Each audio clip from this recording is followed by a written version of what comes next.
സമൂഹത്തിൽ ഏറ്റവും കൂടുതൽ പരിഗണന കിട്ടേണ്ട ഒരു വിഭാഗമാണ് അവരവർ പോലും ചെയ്യാത്ത തെറ്റുകൊണ്ട് രോഗബാധിതരായ HIV പോസിറ്റീവായവർ.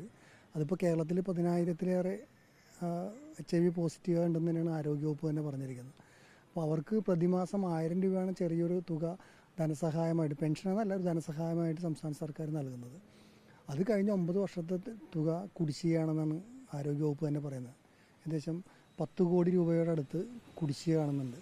അപ്പോൾ മറ്റ് ഒരു വിഭാഗങ്ങൾ കൊണ്ടും സഹായമില്ലാതെ സമൂഹത്തിൽ നിന്ന് ഒറ്റപ്പെട്ട് കഴിയുന്ന അവരെ സഹായിക്കേണ്ട ഒരു കടമ പ്രാഥമികമായ സ്റ്റേറ്റിനുള്ളതാണ്. അപ്പോൾ സ്റ്റേറ്റ് ഒരു വിഹിതം കൊടുക്കുന്നുണ്ടെങ്കിൽ പോലും അത് കൃത്യമായിട്ട് ലഭിക്കുന്നില്ല.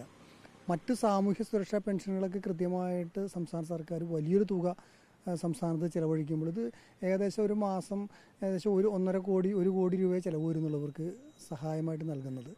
അത് തടസ്സപ്പെട്ട് ഇരിക്കുന്ന ഒരവസ്ഥ ഒരിക്കലും അംഗീകരിക്കാൻ കഴിയാത്തൊരു സാഹചര്യമാണ് ഇപ്പോൾ നിലവിലുള്ളത്. അതുകൊണ്ട് അടിയന്തരമായിട്ട് സംസ്ഥാന സർക്കാർ ഈ 9 മാസത്തെ പെൻഷൻ കുടിശ്ശിക 10 കോടി രൂപയ്ക്ക് താഴെയുള്ളൂ, അത് കൊടുത്തു തീർക്കുകയാണെങ്കിൽ അവർക്കത് വലിയൊരു അനുഗ്രഹമായിട്ട് തന്നെ മാറും.